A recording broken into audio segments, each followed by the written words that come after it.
Assalamualaikum warahmatullahi wabarakatuh. Hi, I'm Mohammad Wahyu Diansyah, an environmental management master by research student from the Faculty of Social Sciences and Humanities, University Kebangsaan Malaysia. Deforestation is thought to be one of the world's biggest environmental problems, presenting major global threats to our planet. It contributes to global warming, to the loss of habitats, and to the extinction of many species. But what about to the local people who live in and near forests? Wouldn't they be faced with a greater threat if forests are not managed properly? Because they would be the very first ones to experience the impacts of its destruction. In this presentation, I would like to deliver my findings from a systematic literature review that I did on community forest management in Southeast Asia, where local communities are given the rights to manage and benefit from forests that were previously owned and managed by central governments.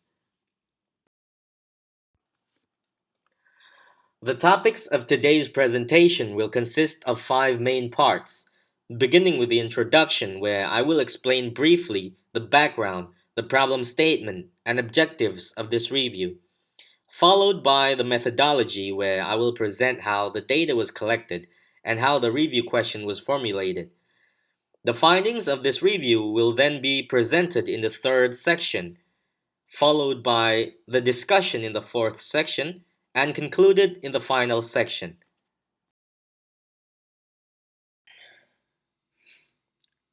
Many countries have nationalized ownership and management of their forests in the past, expecting to have more control over their natural resources for increased revenue and longer term sustainability. But the centralized management has in fact led to the progressive conversion of forest areas that result in deforestation, severe forest degradation, as well as social conflicts over access to resources. We can thus say that centralized forest management has in fact failed. Economic and demographic pressures have made forests subject to major transformation processes, undermining the essential productive and protective values of forest resources. The central government has also been unable to provide effective control over its large areas of forests, losing its forest resources to illegal loggers, illegal miners, and poachers. This failure will also threaten the lives of human beings, especially those living in close proximity to forests, who are in fact most dependent upon forests. A decentralized approach with the involvement of local communities in managing forests through community forest management then came to its prominence in the 1970s. It was pioneered by developing countries such as India and Nepal that acknowledged the failure of centralized forest management, and then promoted elsewhere around the world as a means to achieve a more sustainable forest management, to avoid deforestation and forest degradation, while at the same time able to improve local livelihoods. CFM is identified as a win-win option to protect forests and ensure the welfare of local forest-dependent communities. The effectiveness of CFM in dealing with deforestation and improving local livelihoods has been evident in numerous studies, but it is important to note that forest areas around the world and their drivers of deforestation differ significantly from one setting to another. Studies that show successful CFM practices in a specific region might be geographically biased, so it won't be possible to draw generalized conclusions that it would bear the same results across different geographical and socio-political conditions. The diverse outcomes in various situations and landscapes need to be further studied to provide practitioners and researchers with a better understanding for effective CFM practices with desired outcomes. In regard to such diverse outcomes, this systematic literature review intends to explore the dynamics of CFM studies in Southeast Asia, to portray the current trend of studies on CFM in the region, and to explore the impacts on biodiversity conservation and local livelihoods. The review question is formulated by referring to the guidelines of systematic review suggested by Pullen and Stewart, considering their model to be specifically focused on conservation and environmental management. Referring to the elements of a reviewable question suggested by Pullen and Stewart, The Southeast Asian forests are thus defined as the subject, with CFM as the intervention, and biodiversity conservation and local livelihoods as the desired outcomes. The elements of this question will be generated into key terms for the literature search and to further determine relevant inclusion and exclusion criteria for article selection. To answer the review question, peer-reviewed articles were searched in the online databases of ScienceDirect, Web of Science, and Scopus. Specified key terms were selected, and advanced search functions were utilized along with Boolean operators to come up with the search string as shown on the slide here.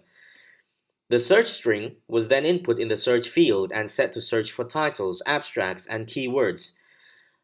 The inclusion criteria were limited to English language research based articles published within the year 2000 to 2020 timeframe in the context of Southeast Asian countries.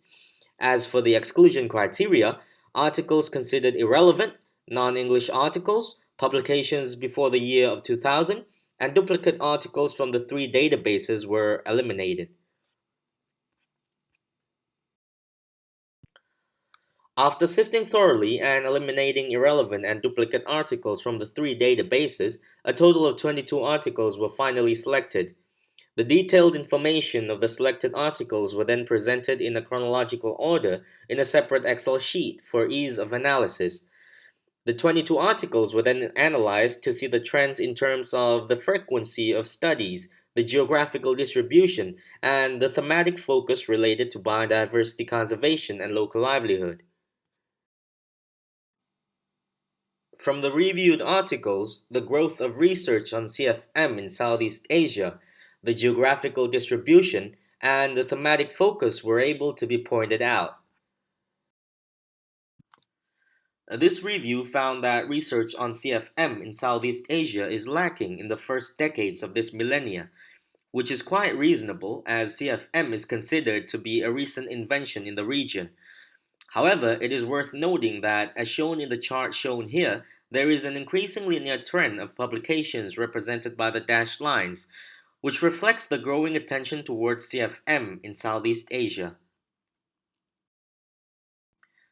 In terms of its geographical distribution, the studies exhibit a tendency to be concentrated in certain countries and lacking in other parts of the region. The data reveal that Indonesia dominates the research studies, comprising a total of 45% from the overall studies, followed by Thailand with only 4 studies, and then other countries with less studies than expected. The studies on CFM related to biodiversity conservation and local livelihoods in Southeast Asia seem to be very lacking, which may be due to the fact that some research has been published in non English articles, or it has been using different terms which were not accurately captured through the search string used in the systematic review.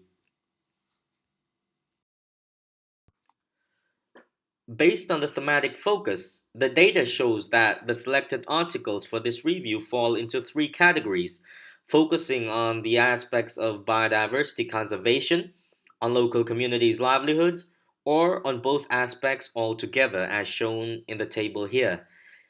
Current trends of research studies indicate that CFM in Southeast Asia has overall been able to conserve forests and improve local communities' livelihoods.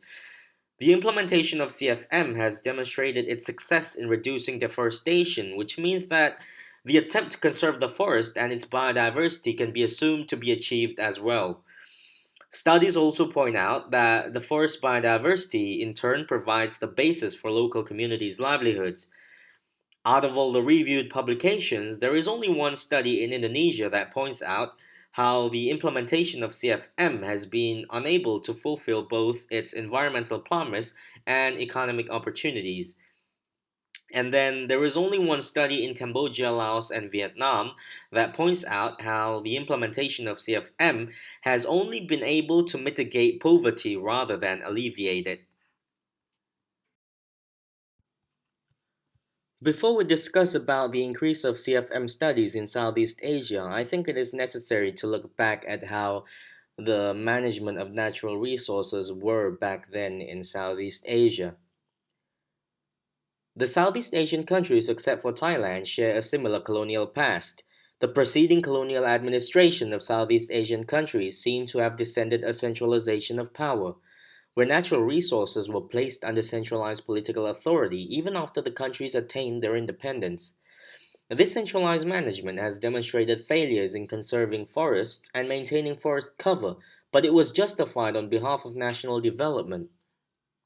And then, as centralized policies have not been able to prevent forest loss, as deforestation became out of control, several governments in the region then explored alternative management paradigms and taken important steps to either reduce their claims over forests or to increase the rights of local communities over forests. Forest management were then slowly evolving in Southeast Asia towards decentralization that supports community stewardship and involves the formerly excluded local people. This would not be possible without the driving forces that happened in the region. The democratization in Indonesia and Philippines in the 90s have made way for decentralization, while the push from international organizations in Thailand, Cambodia, Laos, and Vietnam has promoted CFM as part of a national forest policy. So it can be said that there are internal and external drivers for the increase of CFM in Southeast Asia, in which without its presence, CFM might not be able to be implemented until now. Although there is an increase of studies on CFM in Southeast Asia, a common terminology is lacking. The different terminologies regarding CFM in the reviewed publication suggest that CFM is perceived differently across Southeast Asian scholars and practitioners. Different terminologies regarding the use, management, and conservation of forests by local communities is present because of the various extent to which the communities have full, partial, or no ownership of the forest. The various land tenure of local communities over forests leading to different terminologies can then impede the development of knowledge and practice of CFM, because with a common terminology, it would most likely enable researchers and practitioners from a wide field of expertise to work together and develop its understanding and practice. Biodiversity is basically the various species of plants and animals living in a given habitat, which is linked in the food web interdependent to one another. When a great number of species are eliminated, the local ecosystem's productivity to sustain life would decrease. A more biodiverse ecosystem would therefore mean a more productive ecosystem. But if local communities could not benefit from the products of a biodiverse forest, why would they want to conserve it? How forests are treated by the people depend on what it means to them. Conservation would only make sense to local people if they received some benefit from doing so. Conserving the forest through CFM is not in fact a matter of trade-off between the environment and the local's livelihood, because the two are actually very related. A degraded forest would provide less, which means that the quality of their livelihood depends on the forest condition. Secure land rights and ownership over forest and clear demarcation of forest land under CFM will therefore provide incentives for local communities to better manage land.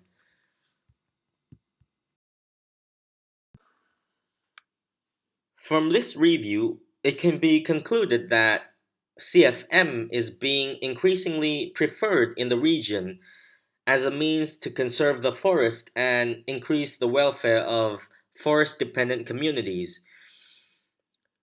But with such an increase, there is still a lack of general terminology. Why is a general terminology so important? Well, with a general terminology, scholars and practitioners would be able to collaborate across national boundaries and fields of expertise to focus on one specific forest management practice with minimum ambiguity. The forest productivity that provides for the livelihood of local communities are also in fact consonant to the forest state of biodiversity.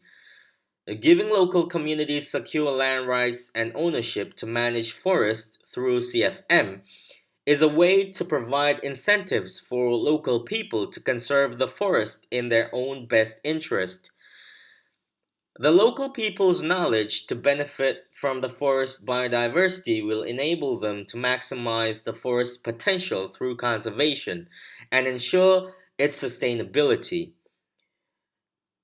Knowledge exchange would also be made possible through CFM, which will empower local communities and increase their awareness regarding Western conservational values that is compatible with their traditional knowledge and their needs for subsistence.